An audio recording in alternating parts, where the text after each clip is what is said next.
Alright, so we're going to do another best ball breakdown video here. And it's another 12-team league. Let's check out the first roster. So we got a good mix of QBs here. Wentz, Tannehill, Flacco. I would like to see Tannehill, Flacco, one of these two be a guy a bit higher up on the list. But it's alright. For running backs, we got 4 Week 11 buys. That could definitely be a problem. The later in the season that the bye week is, the bigger problem it can be. Because as the season goes on, more people get hurt, right? So when you have a lot of these late buys, definitely be a lot of trouble. Like, even Week 11, just looking at this guy's roster, he's going to be playing Todd Gurley and, like, Blunt or Ware. That's pretty dicey, even if it's, like, Week 1. So, and if by Week 11, one of those 3 people is down, there'll be some zeros happening. Or some pretty bad scores, anyway. So, for our wide receivers, 2 by Week 12s, don't love. Would definitely like to see another wide receiver in this group. Like, Week 12, he needs all 3 of his other guys to be healthy to not take a 0. He needs Evans, Thielen, and Jordy Nelson to all play Week 12 to not take a 0. And I don't like the 2 by Week 9s at the tight ends with Ingram and Austin Seferian-Jenkins. So that could definitely be a problem. All in all, I don't really like this team very much. Let's go to Team 2. Team 2. Only 2 quarterbacks, don't love it. Especially when one is Andrew Luck, who's just been injury-riddled. Hopefully he bounces back. I'd like to see what this guy can do with his career if he's healthy. So we've got only 2 QBs, with one being Andrew Luck, and only 2 tight ends, with one being Jordan Reed. So what are the chances that Jordan Reed is not hurt by Week 12? 0%? Or like 0.001%? Yeah, this guy is taking the gambles. And like, look at the people he's gambling for. Like, having Mike Wallace and Kute, Washington, like, just having one of these 3 guys is fine. Especially you got Ridley. You got some pretty nice chips up there. A little bit concerned about Alshon Jeffrey. Already banged up, and with his history, I am just the heck out on him this year. I will own no Alshon Jeffrey. I don't think that the upside is like so high that I'm really going to be like sad if he does have a good year and stays healthy. So definitely some not enough depth on this team in spots, and too much wide receiver depth like we see over and over again. Even like Week 1 through 4 at running back could be kind of dicey for this guy, depending on what happens with Marlon Mack. He's still coming back from that shoulder and could just flat out lose the job. All right, let's move on to Team 3. Team 3 is my buddy's team.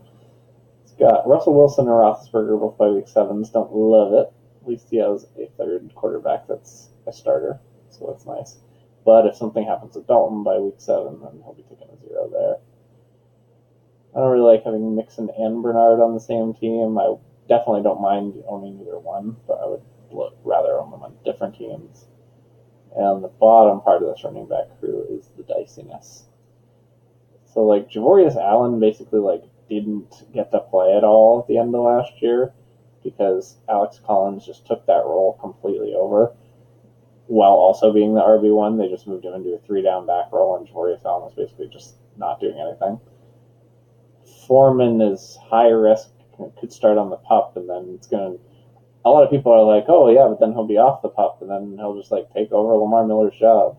Like, I don't think it's going to work out that way. Lamar Miller's going to have to be beaten out for that job once Foreman's healthy. So Foreman starts in the pup. It's going to be a while for him to wrestle that job away. I mean, best case scenario for him even taking the lead back role, I think, is after the bye week, assuming he starts in the pup.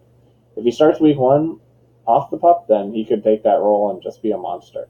So I will have a couple shares of Foreman just in case that happens. But I'm not going to be overexposed to him. Doug Martin. So for our wide receivers, we have a really good group here. Lovely, all different bye weeks. Different types of guys, different types of upsides. Really like this group. And for tight ends, it's pretty hard to go wrong when you have Gronk. Got 2 guys with different bye weeks behind Gronk. That's all you really need. And Ebron could have a little bit of upside. So all in all, this team, I don't really like having Bernard and Mixon. I don't like how risky the bottom part of this. Like, if I'm going to have Foreman, then I'm definitely not going to have Allen and Martin as like the other chips in this. I'd much rather see this be like a Wilkins or someone that can win a starting job without having to have injuries. Moving on to Team 4. Here we've got only 2 QBs, but at least they're early bye weeks, and it's Newton and Breeze, which is, 2 very good players. So, like, if you want to gamble and only have 2 quarterbacks, I think this is the way to do it. 2 early bye weeks and 2 solid performers. So all you got to do is, like, get lucky for the first few weeks of no injuries that occur to your quarterback group, and these 2 guys can hold down the fort. Again, this is like a team where I just personally would just not have Albert Wilson. I would just have another chip in this, but I could actually see where this is a better upside than what I would do. For our running backs, pretty good mix, some upside. Got 4 guys that have like solid roles to start with. Ivory, Murray, both could have their chances. This is quite the wide receiver course. So this is another reason why I wouldn't gamble with Albert Wilson down at the bottom of this. Is like it's going to be pretty hard for him to break into the top 4 without injuries. I think Galladay just has more upside than him. And Amendola being there, just I don't know. I just don't like it. This tight end group, like if Gerald Everett doesn't break out, this guy's going to be among the worst in tight ends, even though he has 3 tight ends, just because like there's just not a lot of upside to Jared Cook. There's not a lot of upside to Luke Wilson. So if Gerald Everett doesn't break out, I could definitely see this guy taking a beating at tight end. Moving on to Team 5. Only 2 QBs, with one with Watson being that running type QB. I am not behind it. Got a little Sean McCoy worry. That's no good. I like this Coleman, Howard, Montgomery. Booker's got a shot. I think that Booker's just probably going to have 0 role from week 1. At least 0 starting role. Might have his pass catching role. This wide receiver group very, very strong. And for tight ends, we've got Croft and Seal Jones, both on by week 9. So if something happens to Brait, taking 0 there. Here, I assume that like Croft could have been somebody like Rico Gathers. I do think Croft has like quite a bit more upside than a guy like Rico Gathers because he had 7 touchdowns last year, and Eifert just can't stay healthy. So I don't hate this gamble as opposed to doing that. So here I probably would just have not gambled on either Westbrook or Bryant and had one of those be a QB. Team 6. Pretty nice QBs. Only 5 running backs, with 2 having very murky situations going on. Definitely would like to see another running back in this group. Another safe one, like either a PPR type guy or a guy with some sort of carved out role. This running back group does have a decent amount of upside though, because both Carson and Wilkins have chances to really put up some numbers. For the wide receiver group, I mean, this John Ross, I just don't get it. Just have that be a running back. Look at all the upside you have here. You've got Allen, Gordon, Sanders, Corey Davis, Lockett, Doxson. You just don't need this guy here. And the tight end group is dicey. So again, it's all how much you believe in Hayden Hurst here, kind of like Samuels. To me, that's a burnt pick. Would much rather see Rico Gathers. He's 3rd on the tight end chart for Pittsburgh, so I don't really know what he's doing this year. I think that is near a 0. At least Hayden Hurst can definitely work himself into that starting role and put up the numbers. But yeah, so Ross into a running back, and I would not dislike that team. Here we got just Stafford and Ryan. This is kind of like the Newton Breeze team, where at least like these are 2 guys that have been relatively healthy and put up numbers, and they're safe guys. And what do we got? Only 5 running backs again. We got Lewis and Burkhead, who both had their injury histories. At least this is a group with just monster upside. Like, every single one of these people has monster upside. Still, for me, I'm putting one more chip in that, but this is a group of 5 that could probably hold out, especially no same bye weeks. They could probably hold out the whole season. If you really feel like you want to have 7 wide receivers, this is the type of group of 5 to have. Looking at the wide receivers, got a lot of good players in this group too. I like this team quite a bit. And Doyle, Watson, Gesicki, just nobody here is going to have a great season at tight end, I don't think. So I think you're losing a bit on tight end. You're losing a bit by not having the upside of having that third wide receiver score. So I think if this guy's running backs break really well, he could go off and have a shot at winning this league. Now team 8. Rivers, Carr, Keenum. This is a beautiful quarterback group to me. McKinnon, Drake, Brietta. Oof, this guy's going to have problems week 11 if he has an injury to Derrick Henry or C.J. Anderson. If not, then he's probably getting through this. He got burnt on DeMarco Murray. That was one situation that I didn't know how much upside there was to DeMarco Murray, so I just decided to stay away from him because I didn't think he would get the starting job anywhere, the number 1 starting job. I don't really love 2 tight ends, but this is if you're going to do 2 tight ends, this is a nice grouping for a 2 tight end group. And our wide receivers, Hopkins, Crabtree. Yeah, so he's got 7. I guess I'd rather just change 1 to a tight end. But it's a pretty nice grouping of wide receivers there. Team 9, once again, just 2 QBs, Goff and Smith. At least they're a low risk. This being a bye week 12 guy adds to the risk. It's just a long time for Alex Smith to stay healthy. Which, he's surely a favorite to do. But I also don't love the fact that, not having a third quarterback here with these 2 guys, they're going to have some middling weeks. Only 5 running backs on this team. They're all guys that are at least going to have some sort of contributions. They're all different bye weeks, and we've got some huge upside guys like Hunt and Freeman in this group carry on. So, yeah, seems fine.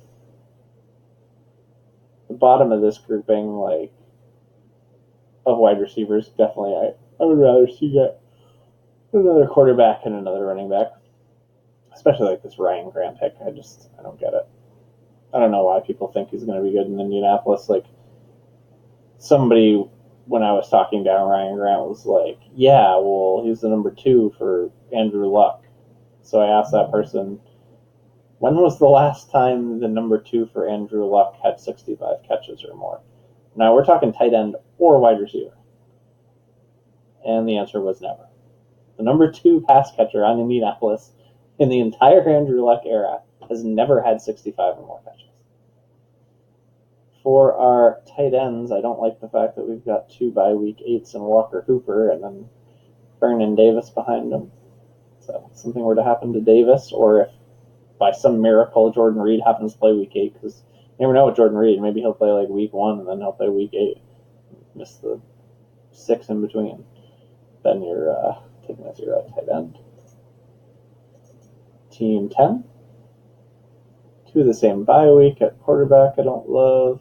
At least we've got Rodgers, Manning, pretty safe performers. For our running back group, not too bad. I don't like having quite so many of these people. I'm really off. I'm just never going to own Christian McCaffrey. I'm not taking him in round 2.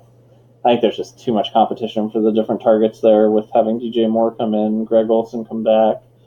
Funchess they finally figured out how to use. They've got Torrey Smith going deep. They've got C.J. Anderson coming in, who's not a 0 in the passing game. I don't see how. Is it impossible for Christian McCaffrey to pay off his draft value? No.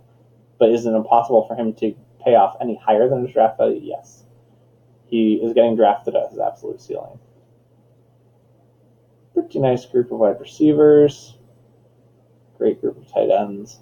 No bye week issues. Overall, I think this team's pretty strong. I don't really love the bottom end of his running backs.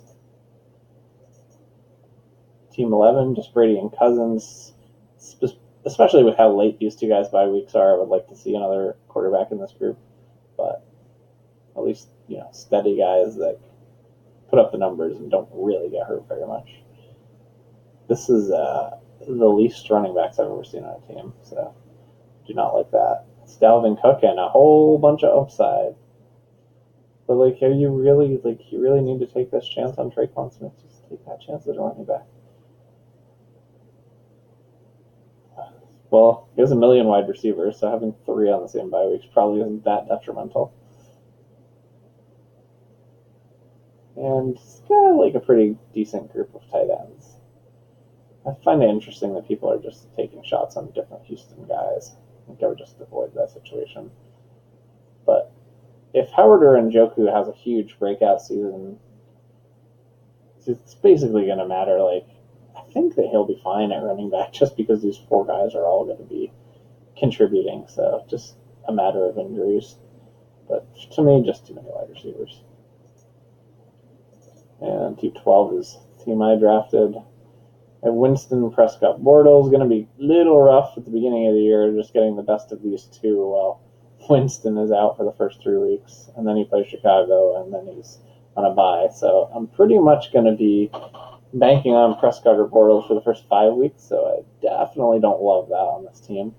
I got kind of sniped on quarterbacks a little at points where I was ready to take a quarterback my next pick, and then the one I wanted went, and then I decided to just keep waiting. So Gordon, Gesicki, Williams, this group's good. It's got upside. It's basically going to have players scoring points every week. It's got flex upside, which is nice.